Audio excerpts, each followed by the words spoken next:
Ladies and gentlemen, we have a first here at Film Snob Reviews. The first time we've ever interviewed a person a second time, and it is actually the pleasure is all ours. We get to interview Jessie Barr for her feature film debut as a director. Sophie Jones. Jessie, say hello to everyone. Hey everyone, thanks so much for having me. It's absolutely our pleasure, and we had the luxury of our wonderful writer Nadia interviewing you at the San Diego Film Festival a few years back for the short film you did. Um, and she loved talking to you, and she was really excited when I told her I was going to get to talk to you today about this film. I remember talking to you. That was really fun. I remember Lean and I were at San Diego, and it was like on a bench downstairs from the theater at like the ArcLight there or something. Yeah, that was really fun time. Plus, Nadia is just like the nicest person, so So kind. Yes. she really is. And the short was called "Too Long at the Fair," if I remember. Yes. Yes. A That's lovely right. short. Thank But here we're here to talk about your feature, Sophie Jones, and you wrote this with your sister, right? It's confusing. She's my cousin, Okay. and we both have the exact same name. We're both named after our great grandmother. She's my younger cousin, and our dads were brothers. So yeah, I know it's bound to be bound to be confusing. A little bit, but it's fine. I get it, and it's funny because I say sister because there is sort of a familial look to the both of you. You kind of look like you could be sisters, even though you're cousins. Oh, thanks. Yeah, we have the bar eyebrows, which are like very Is that what pronounced it is? brows. I love that. That's what it is. The eyebrows, which that's a big, interesting little point in the movie as well with the eyebrows. Oh Uh, yes, that's yeah. brought up. I think that's really funny. Could you talk about writing a movie like this, which I feel is so intimate, with your cousin and her starring in the movie with you? Yeah. So, I guess a little bit of context. So, yeah, it comes from a very personal place for both of us. I lost my dad when I was a teenager, when I was 16, and I really never sort of acknowledged that grief or really processed it or really talked about it ever. I never shared that with anyone. And then it was around the time that I'd been alive without him as long as I had been alive with him. And I know it sounds like so synchronistic and woo woo, but I believe in that and it's just totally true. It was at that time that some things just started to open up inside me and I started to write about it a little bit in a script, not this one, but I started to write about it and sort of open to that um, uh, part of myself that I'd run from. And it was exactly at that time that my younger cousin, Jessica Barr, who plays Sophie Jones in the film, sent me an early draft of a very raw and honest script. It had a different title. There were flashbacks, but the heart of it was this Sophie Jones character, and it was inspired by her experience grieving the loss of her mom in high school. And I think it was a number of things struck me. I just was struck by the synchronicities of us having, the same name, the loss at the same time, and feeling like this immediate connection. I felt like I was responsible or felt responsible to really tell sort of our story and to honor the story and bring it to life. And I felt this responsibility to sort of be who I needed when I was younger. And so it started with me giving her notes, and it started with us sort of developing this idea together and the film and the script and then rewriting and it's so interesting. It's like the writing together. I always knew she was going to play this part. I think it's a part of like what was interesting about exploring this narratively, and her playing a version of herself, which is very challenging. I wanted to make sure she felt safe but also free, because like this isn't a documentary and it's not a recreation, but we did shoot in her childhood home, and like I cast some of her friends, and like there's so much sort of reflexivity and mirroring, but it also needed to be uh, a film. It needed to be its own sort of creature. And so, yeah, there was like so much also rewriting and the filming of it, rewriting and the edit. So it was really a very synchronistic and enmeshed and process.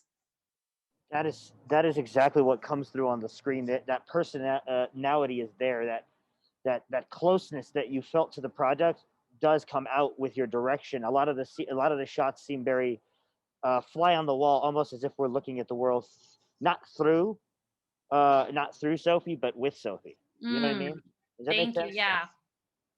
And I feel like there's just something about it. The handling of grief and the weight of that grief is felt through the whole film. And I think that you did such a wonderful job. And that's one of the things that I love about first time directors, especially with features, is features are a lot more of a Goliath effort. Like a short film takes a lot of work, but a feature I feel like takes even more work because there's so much more, time that you have to fill. But I feel like you did the exact thing that you should do with a feature debut, and that is you told a story you wanted to tell, and you did it honestly, and you deserve all sorts of commendation for that. So wonderful job, Jesse. Just Well, absolutely thank you wonderful. so much. That I really appreciate that. I'm so glad that it came through. And yeah, I think that was the thing I held on to the whole time was just honesty and truth, honesty and truth. How can I make this as organic, as honest, as truthful as possible? And using all the sort of obstacles as opportunities and all, any sort of thing that might be a limited resource, like turn that into a strength, Um, but thank you. I appreciate that. I thought that I think Oscilloscope was the perfect person to pick this up based on their history and what they do. So I really did want to touch on one other thing, and it's not something that I can understand as a male. Your female empowerment. There's a power to Sophie. Can you talk about that and her keeping her power in throughout the movie? Because I can't really speak to it because I'm not obviously a female. But can you, as the person who helped write the film and all that, talk to the absolute power that Sophie has over herself and her condition? Thank you. Yeah, it's interesting. It's I think the big thing is just agency and just for her, she's a young woman, and rarely do we see, I think, a lot of times films with young women having agency. And she doesn't have it figured out, and she is struggling, and she's sort of trying on different personas and throwing herself at things and people. But a lot of that too came from just spending time with my cousin and filming her and watching her and talking to her and trying to capture some of her essence and trying to sort of transmit that on screen and through the character. But I think the big thing about power, I think, I mean, everyone, any human being has a power, but specifically, I think a lot of times women and young women, more specifically, are often disregarded, and the power is feared or dismissed. And it was really important to me to tell the story and give voice to, yeah, young female power, whether that's in telling your own story or expressing yourself artistically, or just the agency with how we filmed, like making sure that things were done with respect. And again, not like trusting the intelligence of the audience, also trusting the intelligence of the young actors, of the characters. It's just putting a lot of like respect and trust in people, and I think that unlocks something in people. And I hope that young women specifically, feel seen by the film, and I hope they feel empowered by it, even if it's just to feel empowered to be vulnerable, or speak your truth. I really feel like it will do that, and I think you did such a great job of holding that power. So for people who are not initiated, could you kind of give them an elevator pitch as to why they should go check out Sophie Jones?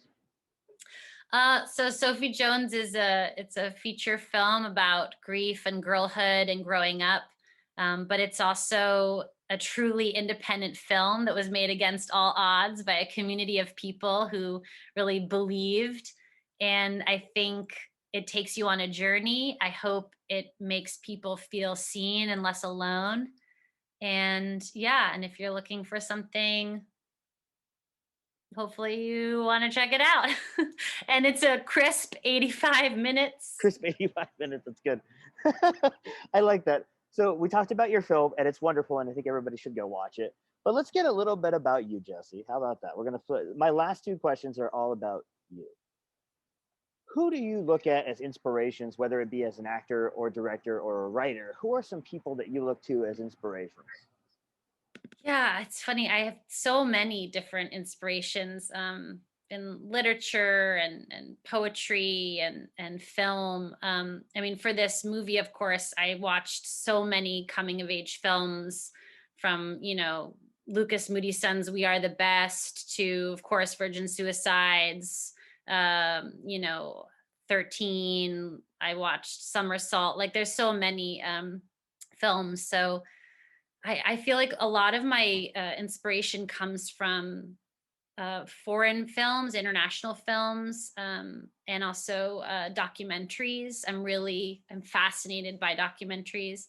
So photographers, though, especially for this film, Rania Matar, she's an incredible photographer. She has a series about girls in their rooms and mothers and daughters. Also, obviously, William Eggleston's a huge influence. Nan Golden, um, yeah, poets, Anne Sexton, Gertrude Schnackenberg, Anne Carson. There's so many, and obviously, like filmmakers, all the women filmmakers. I had like photographs of so many in a folder that I would look at, from like, Ida Lupino to, of course, Nicole Holofcener. Um, there's a whole range. I'm obsessed with Gus Van Sant. It's like kind of, it's all over the place. But I feel like I draw inspiration from, yeah, as many different places as I can. Um, and and for this film especially, it was a lot of photography and a lot of poetry.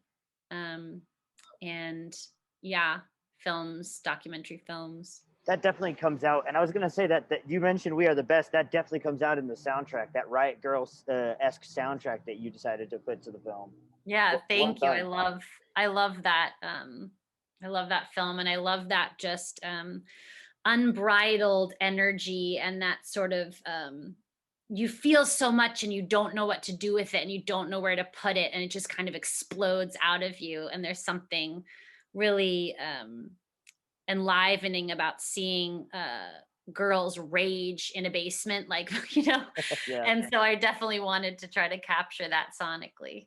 I love that. Nicole is a producer, and she's actually a brilliant director too. So that does speak to the quality of this film. If anybody needs to know how good this film is, Nicole Hollis Center is a producer on this, and she's absolutely brilliant herself behind the lens. So Yeah, she came on as an EP and has been really supportive and wonderful. And yeah, her films are just incredible. And yeah, that very speaks to inspired. that speaks to your talent as well, that you're able to wrangle them by just having your story be there. My last question is probably the hardest question I ask anybody. It's also the most fun. uh, if you were you only had to watch two movies on repeat on loop forever, what two movies would you take? That's so hard. I know, that's why we ask it last. Oh my God. I mean, okay, it'd be like, again, it so depends like what mood I'm in, but like Never Ending Story and like My Own Private Idaho. Oh, those are really good, two really good and They're very coming different to my brain choices. right now. Yeah, those are two really good options. I But love then that. also Stand By Me. See, this is then we start going down a rabbit hole. This is hard. It's really hard, but you made your decisions. We're Yes, yeah, holding yeah. you to those first two answers. There we go. The wonderful River Phoenix, Keanu Reeves, My Own Private Idaho, and of course the classic Never Ending Story. Those are good answers. Jesse, if people wanted to follow you on social media or get to know you or reach out to you, how would they do that? Let the people know so that we can put that in there for you. Sure, thanks. So you can follow me on, the IG, Twitter, Facebook. On Twitter and Instagram, I'm at Barr, Barr, Jessie. So last name and then first name. And yeah, I'm around on the internets, and you can find Sophie Jones on Oscilloscope's website, and it's in virtual cinemas. So you can support independent cinemas and independent film, or you can also watch it on your, Amazon, iTunes, Apple TV, Xbox. Apparently, Yeah, all the VOD places. that is exactly what they should do. They should do like we did and follow Jesse on Instagram. And while you're there, follow us too. Uh, Make sure you're following her. Make sure you check out this movie because it deserves your support. Jesse, thank you so much for spending, even 18, 20, half hour with us out of your day to day. We really appreciate it. Thank you so much for your support and your continued support. And I really appreciate it. And thanks for, yeah, championing the film. Of course, we're going to always champion, strong women and strong filmmakers. And when they're both, it's even better. You know what I mean? So Amazing. thank Thank you you. so much for that. And I guess we'll see you next time you make something awesome. Sounds good. I'll see you soon. Bye. Bye.